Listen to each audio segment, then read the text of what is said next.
Hello, and welcome to Probable Causation, a show about law, economics, and crime. I'm your host, Jennifer Doliak of Texas A&M University, where I'm an economics professor and the director of the Justice Tech Lab. My guest this week is Randi Hjalmarsson. Randi is a professor of economics at the University of Gothenburg. Randi, welcome to the show. Thank you for having me. It's really nice to be here. Today, we're going to talk about your research on how the severity of punishment for a crime affects juries' decisions about whether to convict a defendant of that crime. But before we dive into that, could you tell us about your research expertise and how you became interested in this topic? Sure. So I'm a labor economist by training. Most people don't actually recognize that because almost all of my research is on the economics of crime and empirical legal studies. I would say my research really has two big strands of research. One is studying the causes and consequences of criminal behavior. And I live in Sweden, and I do a lot of this research taking advantage of Swedish register data to study things like what affects individuals' decisions to commit crime, the role of education, the military, prisons. And I guess that's a topic for another show. And my other strand of research is looking at jury decision making. So I started this agenda really, in my last year of graduate school, looking for my first set of jury data. So I was almost 15 years ago. And since then, I've done a lot of papers, first focusing on how juries' characteristics affect verdicts, and especially whether or not they do so differentially for different types of defendants. And then I started to get interested in whether other things that shouldn't affect verdicts do, like factors external to the case, such as the characteristics of previous cases or the expected punishment, which is where we are on this paper. So this paper is titled How Punishment Severity Affects Jury Verdicts, Evidence from Two Natural Experiments, and it's co-authored with Anna Bindler. So before this paper, what did we know about the effect of punishment severity on various criminal justice outcomes? In the economics of crime literature, punishment severity plays a very big role, right? I mean, it's one of the key factors in Becker's model of crime that we expect expected punishment to deter crime. And that's what most research focuses on, how punishment severity affects the behavior of criminals. And I think much less is known about how punishment severity affects the behavior of other individuals who these criminals interact with in the criminal justice system. So there was a small body of research that looks at prosecutor charge decisions and judge sentencing or pardon decisions and how these respond to punishment severity. Now, one of my favorite papers is looking at three strikes laws by David Bjork. That finds that prosecutors are almost twice as likely to reduce a felony arrest charge to a misdemeanor when they are constrained by a three strikes law. But there are very few other papers that I would say could causally identify the effect of punishment on criminal justice agent behaviors. And there's really no studies that do so for juries. That's not to say the question hasn't been asked. There's definitely a law literature that studies what they call the severity leniency hypothesis. Are juries more lenient when the punishment is harsher? But a lot of this literature really lies on mock juries. And I think they're very hard to generalize to the real world. They're not representatives, the jurors. The cases are very simple, and it's not the same stakes as what might actually happen in a courtroom. And those few observational data studies that do exist simply can't disentangle causality and correlation. And then, as you mentioned, you also have a bunch of other work on juries. So what had we known about the effects of juries and jury composition more broadly? So I'm happy to say, a growing literature now that looks at demographic characteristics of juries on verdicts. So I've done a lot of these papers with my co-authors, Samina Anwar and Patrick Baer.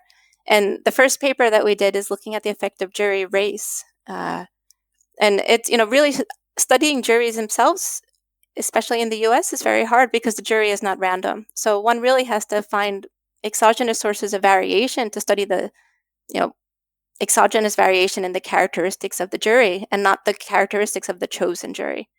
So we do that looking at variation in the composition of the day-to-day jury pool from which the jury is chosen. If there are no blacks in the jury pool, there can't be any blacks on the jury. So we find, I think, really striking results that juries from all white jury pools convict Black defendants significantly more than white defendants. And this gap completely disappears when the jury pool has just one Black member. And we've used the same data. This is from felony trials in Florida. We find that older jurors are more likely to convict. In a historical context, we've looked at the introduction of females to juries. And we find that adding females to the jury pool from which these juries are chosen increases the conviction rate for sex offenses and increases the gap between convictions for cases with male and female victims. In Sweden, we've looked at political affiliation, which is, so I think one of the amazing things is that we find a lot of the same patterns of an unequal application of justice, regardless of the justice system we look at. A system of lay judges that are politically representative, as in Sweden, or a system that is, like the US or historical England. So we find political affiliation matters. And I think there's one other paper that I would mention that's not by us, that I also really like, that looks not at jury demographic characteristics, but at another kind of external factor, which is media coverage, by Auerli Us and Arnaud Philippe, who look at how media coverage of crime affects sentencing behavior in the short run. So back to punishment severity. So the question you're interested in this paper is, whether knowing that the punishment that the defendant could be facing is going to be harsher, does that affect the likelihood that the jury convicts him in the first place? So when you and Anna first started thinking about this project, what were the main challenges that you had to overcome in order to measure the causal effects of punishment severity on jury verdicts? Are the hurdles here mostly getting the right data, or is it finding good natural experiments, or is it both? So this is actually one of the unusual cases where I had the experiment in mind and went to study the question with it. But had I come at this question from I just want to study this question and I don't know about the reform I'm going to study, I think it's clearly a case of an identification challenge, especially when you think about the justice system today. For the most part, more severe crimes are associated with harsher punishments. And if you want to study the effect of the harsher punishment on the verdict, then you have to disentangle that from the characteristics of the offense itself that led to that harsher punishment. And I think that is very tricky to do. And this problem arises in all different kinds of research designs that you can imagine. So if you think about, I have two different offenses and kinds of offenses, and they have different sentences associated with them, and you compare the conviction rates, well, do they have different conviction rates because of the different sentence or the different types of characteristics of the offense? We say, okay, well, let's step back. Well, in the US, we have different criminal justice system in every state. So suppose we look at an identical offense in every state and they have different sentences in different states. Well, why can't we just do that and compare conviction rates across states? But there are so many other unobservables that differ across these states, even in the justice system, or who's actually going to end up sitting on the jury, that we can't disentangle these different sentences from other characteristics. So what we really wanted is a shock to a sentence for a given offense. And because of that comparison across states, we really want that to be in a single jurisdiction, or very similar jurisdictions, at least, to hold all these other things constant. So we need to find a large enough shock that is measurable, and it also has enough observations. I don't think the hurdle is actually data, though it can take patience to find the data. I think it's more a need for, the perfect storm, or for everything to align, that you have a good natural experiment in a jurisdiction that can provide the data, and that there's enough data to have the precision to study it. So you found that in historical London. So this is an economic history paper focused on the effects of changing the potential punishment for various offenses, just as you described, during the late 18th and 19th centuries in London. This is a really fun paper to read because of all the interesting historical tidbits that you get along the way. I think you say in the paper that this was a particularly colorful period in London's history. So give us some historical context. What was the criminal justice system like during this period? Yeah, so it was really fun to learn about the history here. I have to say, I never thought I would say when I left graduate school that I'm going to write papers on economic history. I never even really liked history myself until I discovered the history of criminal justice.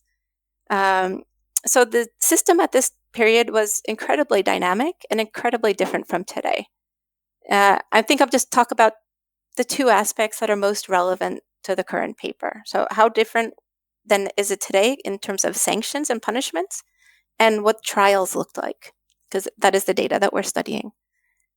So sanctions. So let's start in the early 1700s, right? So until the American Revolution in 1776, there were basically two punishments used.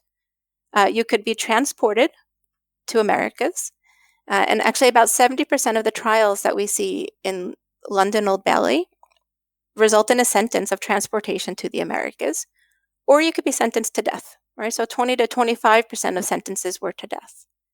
There really were zero prison sentences during this time. Prison was not a part of the criminal justice system in the 1700s.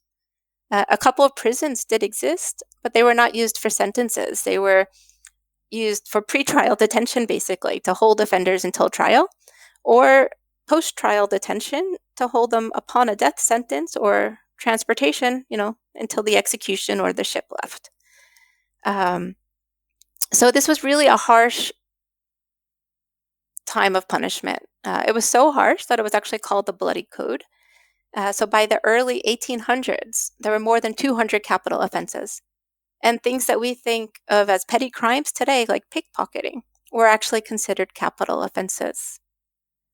So that takes us through the 1700s. And the other sort of shock in the 1700s that we're going to be using today is the American Revolution. Which I think was sort of a really sort of fun experiment. And what happened was that there was a unexpected shock to sentencing, because, the American Revolution led to the penal colonies saying, we're not going to hold any more of your prisoners. So there was simply a halt of transportation in 1776, and they had nowhere to send them. So what they did instead was put them in prisons or on the hulks of ships in the River Thames to clean out the river. And they didn't reestablish really transportation until a new penal colony in Australia in 1787. So we have about a 10-year period of very little, no transportation, and then very little as it ramps up again. And one of the things, sort of lasting effects of this shock, is that the sentence of prison actually persisted after the revolution disappeared, and started to increase, so that by the 1870s, so by the end of our data, 80% of the sentences were to prison. The other big reform during this period is the abolition of capital punishment, which happened in the early to mid 1800s. So this is also what we are studying today.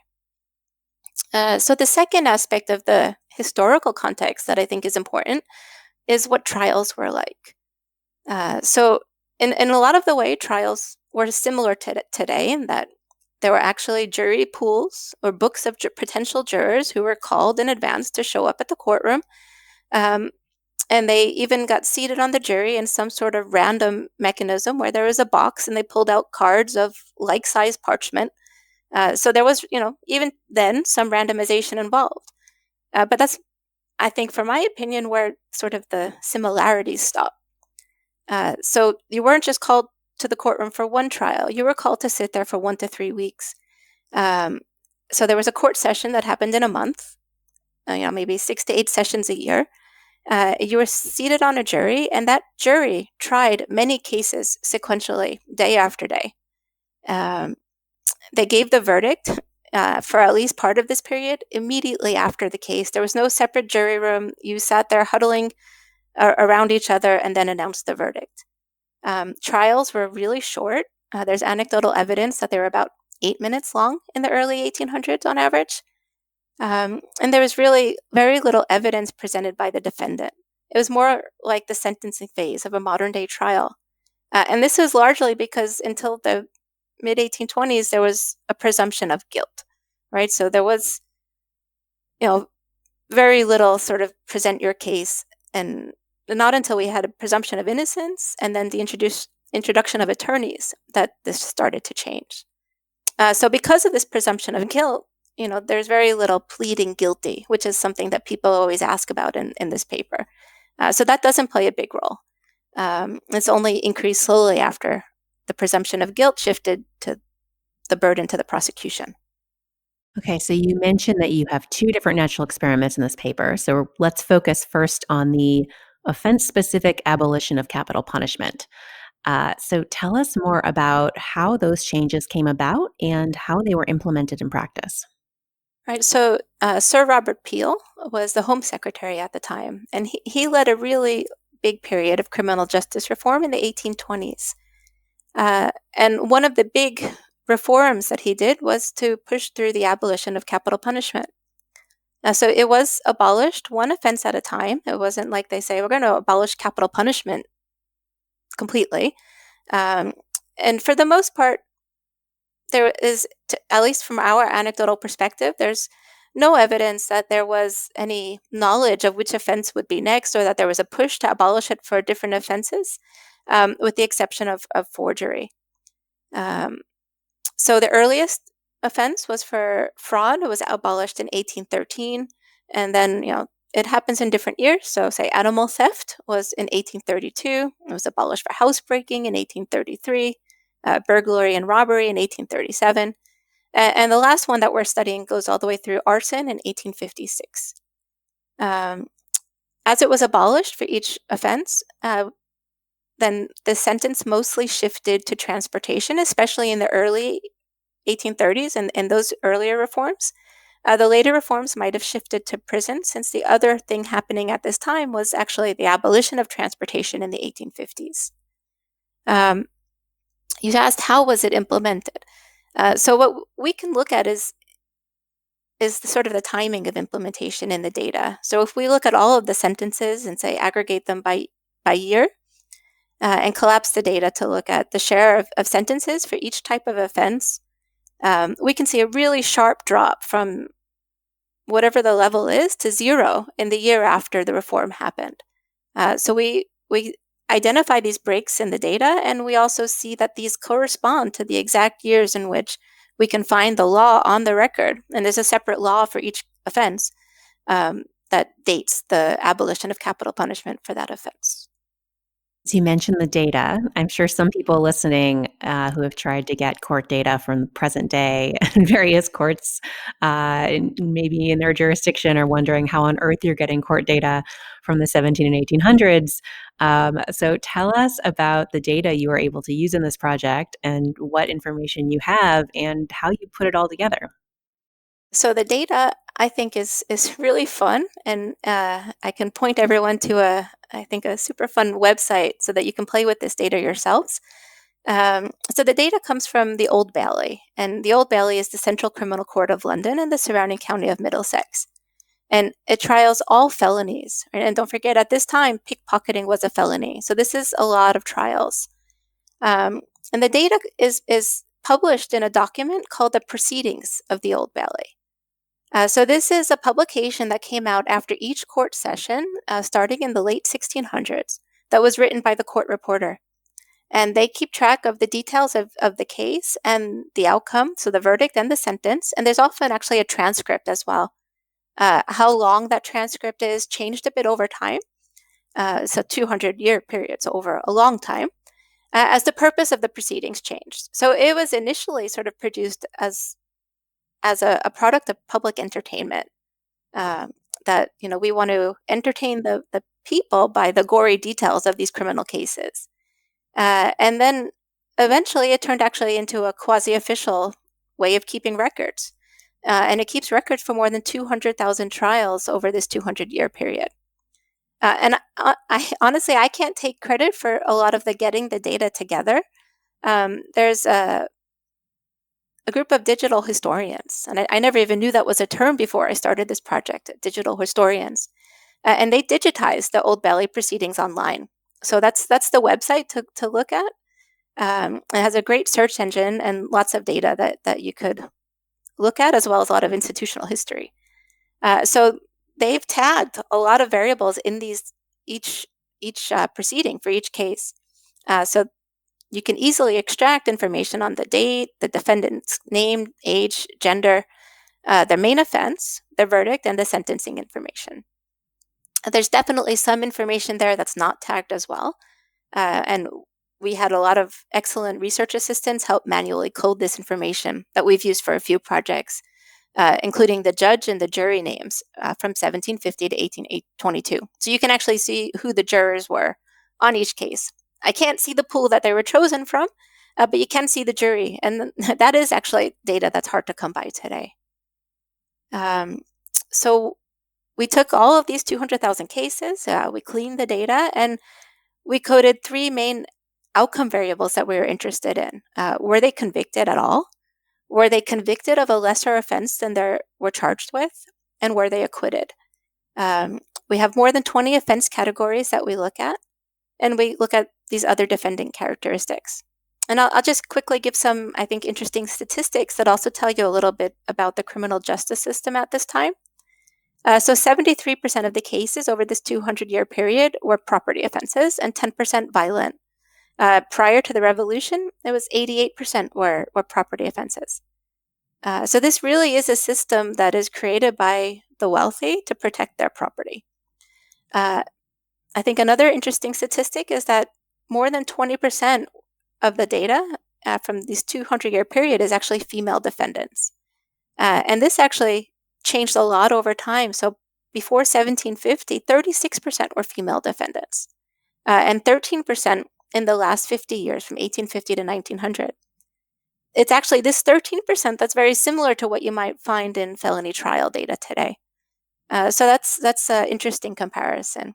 And finally, conviction rates were much lower back then than they are today, actually. 58% of the defendants from 1715 to 1900 were convicted of the original charge, and 10% of a lesser charge. In some of the jury data sets that I've worked with today, I have conviction rates approaching 90%. So, perhaps that already says something about punishment and the propensity of a jury to convict. How do you use this data to measure the causal effect of punishment severity on juries' decision to convict? Right, so our research design is a difference in difference design. And what that involves for us basically is defining each offense. We have 26 offense categories as treated or control offense, or the year of treatment, basically. And we define, in this case, treatment as the abolition of capital punishment. So for each offense, we identify whether it was always capital, like murder, or never capital, or the year that capital punishment was abolished. And then basically what we do is compare the change in the chance of conviction in the years surrounding the abolition of capital punishment for treated offenses to those that didn't change status in that year. And I think this difference in difference design is really important in this context because it was such a dynamic period where there's so many other criminal justice system changes, like the introduction of the police, that we really need this control group to difference out anything else that might have led to changes in conviction rates. And then we're really focused on the window around the abolition of capital punishment. So we're looking from 1803 to 1871. So what do you find? What is the effect of abolishing capital punishment on the probability that a jury finds a person guilty? Right. So the probability that we find them guilty, we look at that in, like I said earlier, 3 different measures of guilt. We look at, are you guilty at all? Are you guilty of the original charge, the most serious offense, or of a lesser charge? And before sort of stating the results, I think it's really important to think about what these different measures can capture. If you're a juror and you think a punishment is too severe, what can you do? So you have the choice of acquitting completely or convicting of a lesser charge, which may have a lesser sentence associated with it. But your ability to do this really depends on the type of offense. Is there a lesser charge option available? So what we find is that the abolition of capital punishment increased the chance of conviction of any charge by 7.6 percentage points. That's about 11% relative to the mean conviction rate. But this is actually hiding a lot of heterogeneity in that these results, these effects are really large for violent and sex offenses. Abolishing capital punishment increased the chance of conviction by 37%. And there's almost no effect, an insignificant 2% for property crimes. That's not to say there's no effect at all for property crimes, but it doesn't increase the chance of conviction of any charge. What it actually does is increase the chance of conviction of the original charge, by 21% for property crimes, and at the same time reduces the chance of conviction of a lesser charge. So what this tells us is that the juries used the acquittal option for violent crimes, mainly because I think there was no lesser offense option available.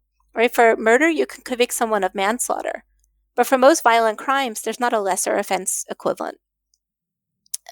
Whereas for property offenses, it wasn't so difficult to find a lesser offense because property offenses were often defined in terms of the value, and there were thresholds. So if, depending on the year that we're looking at, the threshold might be 5 shillings. So I could convict you of more than 5 shillings or stealing less than 5 shillings, and they could avoid a capital sentence by doing that.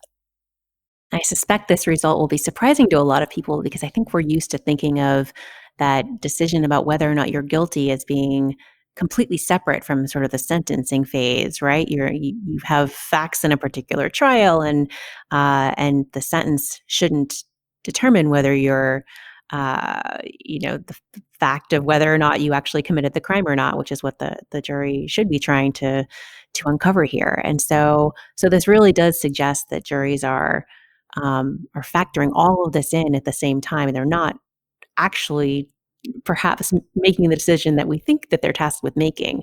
Is that the right way to think about this? I think that's how I perceive it. I also should make clear, actually, that it's not the jury who does the sentence in these cases. The judge does the sentence, right? So it's what they expect, right? They're taking into account what might happen given their actions. Um, they don't have the power to do the sentence themselves. So you mentioned that this varied across different types of crime. Do you also see any differences across different types of offenders?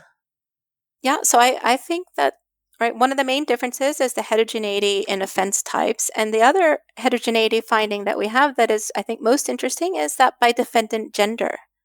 Um, for violent crime, the abolition increased the chance of conviction by 30 percentage points for females and just 18 percentage points for males. So the jury's decision to convict is more sensitive to the sentence for females than males. And we see a similar pattern for property crimes.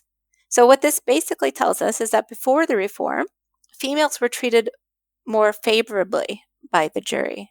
There's a gap in conviction rates that favors females, something that we come back to in another paper. And then, as you said, there's a bunch of other stuff going on during this period. So you do a bunch of robustness checks to make sure that other factors, such as the quality of evidence presented at the trial, for instance, are not driving your results. So talk a bit about what you do there and how you convince yourselves that it's really the change in punishment severity that's affecting juries' decisions. Right. So there's so much to get into here. I'm not sure how much detail to get into.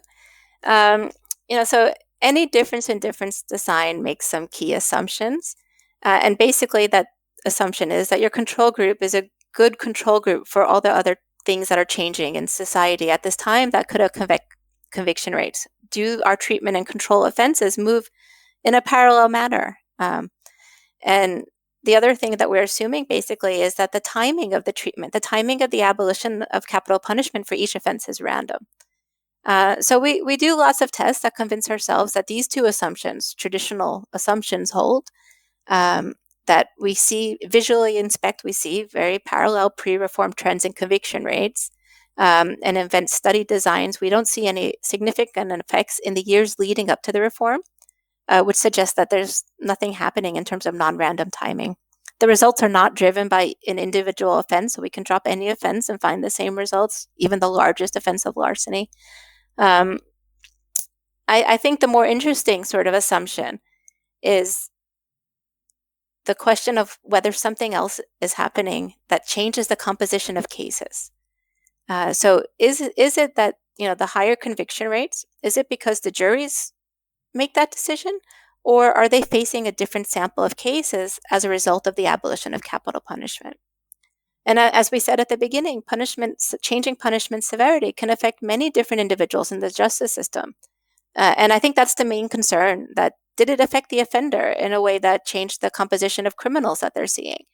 Does it affect your decision to plea? Are you more likely to plea if there's a weaker punishment? So we try to break apart each one of these channels. I'm not going to talk about all of them. I'll just give some highlights. In terms of the offender, right? So does this decrease in punishment lead to an increase in offenses? We don't, we look at this for each offense and we don't see any jumps in the number of offenses around the reforms. But even if it did change, what really matters is whether the quality of evidence changed. Right? It needs to change in a way that actually increases conviction. So it would need to result in a set of cases that increased conviction. So quality of evidence needs to be higher. And that's really hard to test. That's something that we struggle a lot with in our jury data today. How do I measure the quality of evidence? So what we do in this case is take advantage of the actual text that we have in the proceedings, that there's detailed writings of the transcript of the cases, and conduct keyword searches of these texts for words like evidence, police, and witness, things that might be proxies for the quality of evidence. And we do this for each year and offense category.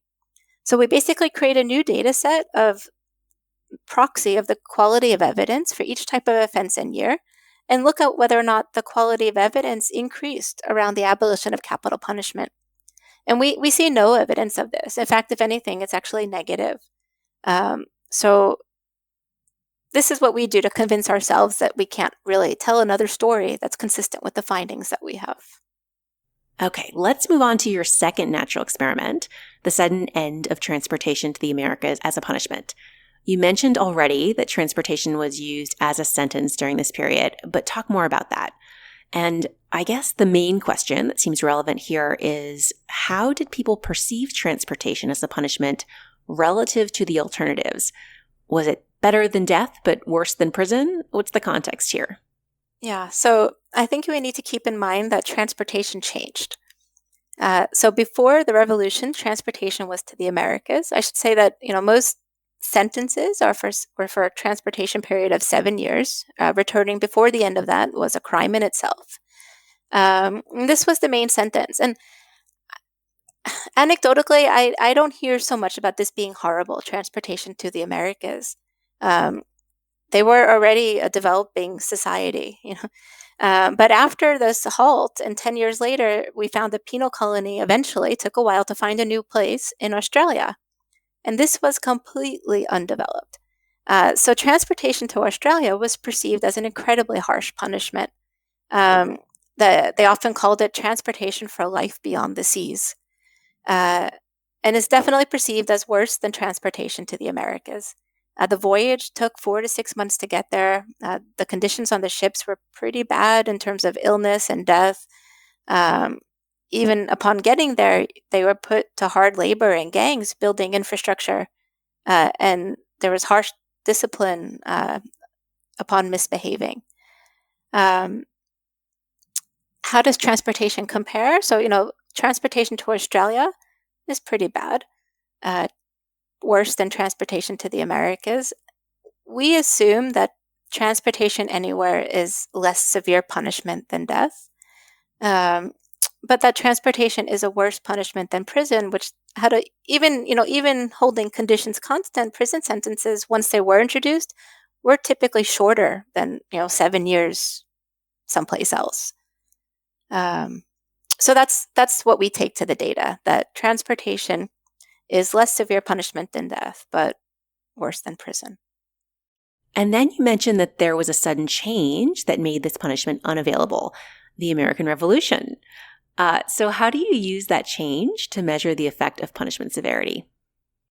Right. So during the Revolution, transportation went to zero. So sentences were substituted. And this is where it gets a little messy. It was substituted to both death and prison. So for non-capital offenses, you were only substituted to prison. There was no death option. So there's a clear decrease in expected punishment. But for capital offenses, there was some substitution to death and some to prison. And it's hard to say what happened to capital punishment. So we focus on non-capital offenses. And we ask what happened to conviction rates during this temporary decrease in punishment, so during the revolution, and what happens again when it gets reinstated to Australia. And actually, there's like a 5-year period where it's reinstated in name, but there's nowhere to send people. So it's sort of an uncertain intensity. But basically, what we do is a before and after design. Unfortunately, we don't have a large enough sample of untreated offenses, so offenses that are not transportation eligible, to use as a control group. Almost every offense was, 75% of offenses cases ended in transportation. So basically, we capture the reduced form effect of this shock. I think it's a really nice experiment, since the shock to sentencing is not driven by the criminal justice system, right? It's not endogenous to policymakers who want to make sentences less harsh. Is driven by something completely unexpected. But it's not the perfect experiment, since we cannot eliminate the effect of anything else changing due to the war. So it's the reduced form effect of this experiment. But at the same time, I think it's informative, especially when we put it next to the capital punishment experiment and find a very similar set of results. Yeah, absolutely. And this is the kind of natural experiment where the graphs tell a lot of the story. So you look at these graphs, and it's just amazing to see the transportation sentences plummet to zero in 1776. It's one of our Um, favorite graphs. yeah, it is just a beautiful graph. So, what did you find? Were the results of this second analysis in line with what you'd found? Were the effects of ending capital punishment back offense by offense that you talked about before? Yeah, so it was very much the same pattern of results. So we focus on those non capital offenses, and we find that defendants were 8% less likely to be convicted when transportation was an option, so prior to the war. And we find no effect for capital offenses. And then when transportation started back up again, do you see the effects reverse? They do in sign, so you see the pattern that you would expect, but the effect wasn't significant. Okay. So putting it all together, what are the policy implications of your findings? Yeah. So for me, the first order policy implication is that policymakers are not the same individuals as those who implement policy. And the effectiveness of the criminal justice laws really depends on many other agents, ranging from police to prosecutors and juries and judges. So the success of a policymaker depends on the behaviors and reactions of others to the policy. And I think this is very relevant in the criminal justice system, but also any other context where individuals may avoid actions that they perceive perhaps to result in disproportionate punishment, such as reporting cheating students, for instance. Um, the other implication, I think, of sort of the heterogeneity analysis is very consistent with the implications of my other demographic jury research, that there really is evidence of an unequal application of justice, in this case with respect to gender, that raises questions about the fairness of the criminal justice system today, questions that we struggle with. Well, the fairness of the criminal justice system back then, and these are questions that we still struggle with today. When I teach this paper, we usually wind up having interesting discussions about what this could mean for criminal justice reform today. And the issue you just highlighted, that the people who, the legislators perhaps, who are implementing some policy change are not the ones who are actually implementing that change on the ground. And so that could lead to all kinds of unintended consequences that we might not expect.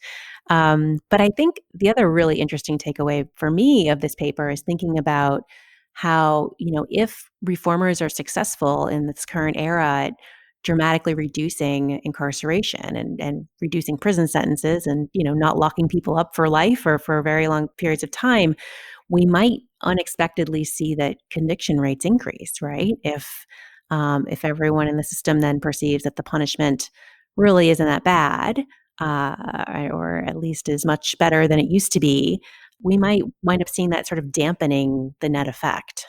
Absolutely, I think anybody who wants to study a policy reform needs to think about what is the actual, what was the end result of that policy. A change in a sentence could end up with no effect at all in terms of expected punishment. And that's what we think. If we think about deterrence, we think, how does expected punishment, how does the perception of punishment affect behavior? But perception is a function of not just the punishment, but the probability that you're apprehended, the probability that you're convicted. All these things weight the actual punishment severity.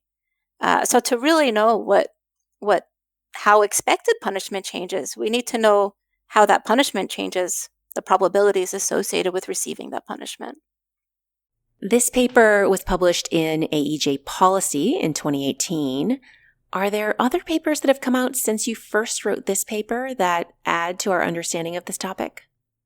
So Anna and I have done a lot of work on historical London after this paper. So we just found this data set to be really fun, and so many more questions that we wanted to answer. And I think the other first question that we pursued at the same time as this really is another question of what else affects jury decisions that shouldn't. And we look at whether or not there's path dependency in jury decisions, right? So we take advantage of this other unique feature that I described in the Old Bailey trials, where that the same jury sits for many trials in a row. And we can actually see the order of the trials and look at how the characteristics of the case before, whether or not there was a capital case and whether or not they were convicted, affects their behavior on the next case. All right, so we see that there is actually a positive path dependency, that a previous guilty verdict increases the chance of a subsequent guilty verdict by 7 to 14%. So that was the first project, and the other result I mentioned in the paper was this interesting gender gap that we found around capital punishment. So we also wrote another paper forthcoming in the Journal of Law and Economics that traces out this gender gap in convictions and in sentencing from 1700 to 1900, so over this 200-year period. So we see a really persistent gender gap, actually, favoring females in both conviction and sentencing. That's not at all sensitive to case characteristics. And I see it at the conviction level, as we studied in this paper, and we also see it in the sentencing level, so by the judges. Females are less likely to be sentenced to a particular punishment as long as there's a more lenient sentencing option available. And I would say the last project, the last really exciting reform that I found that happened during this time period was the creation of the first police force. So in part using the same data, but definitely in the same time period, we look at the effect of introducing the Metropolitan Police in 1829. So lots of projects, and I suspect there are many more that people can do with these data. And so what is the research frontier here? Speaking of other things people might do with the data, what are the next big questions in this area that you and others will be thinking about going forward? So when you asked me the research frontier, I thought about not so much what more you can do with this data, but what this data, right? So we answered a question in a very specific context, right? We looked at punishment severity in Victorian England, where there was a huge shock to punishment. And for me, what I really think is important is touching back on those policy implications, is answering these questions in a more modern day context as well. How do changes in punishment affect juries today? How big do the changes need to be, in order for us to find these effects? Is it only for something like capital punishment where you have these sort of jury nullification behavior, or are there, less extreme sentences that we still perceive as disproportionate, say, perhaps for juveniles? So what would be the effect of reducing sentences or mandatory minimums? And especially relevant today is not so much necessarily the gender differential, but the race differential.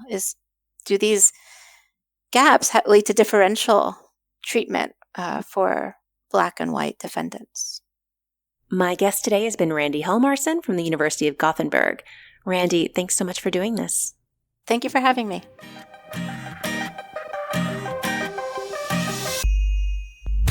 You can find links to all the research we discussed today on our website, probablecausation.com. You can also subscribe to the show there or wherever you get your podcasts to make sure you don't miss a single episode.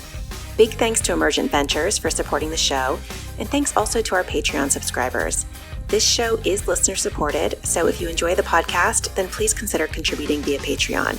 You can find a link on our website. Our sound engineer is Carolyn Hockenberry, with production assistance from Elizabeth Pancotti. Our music is by Werner, and our logo is designed by Carrie Throckmorton. Thanks for listening, and I'll talk to you in 2 weeks.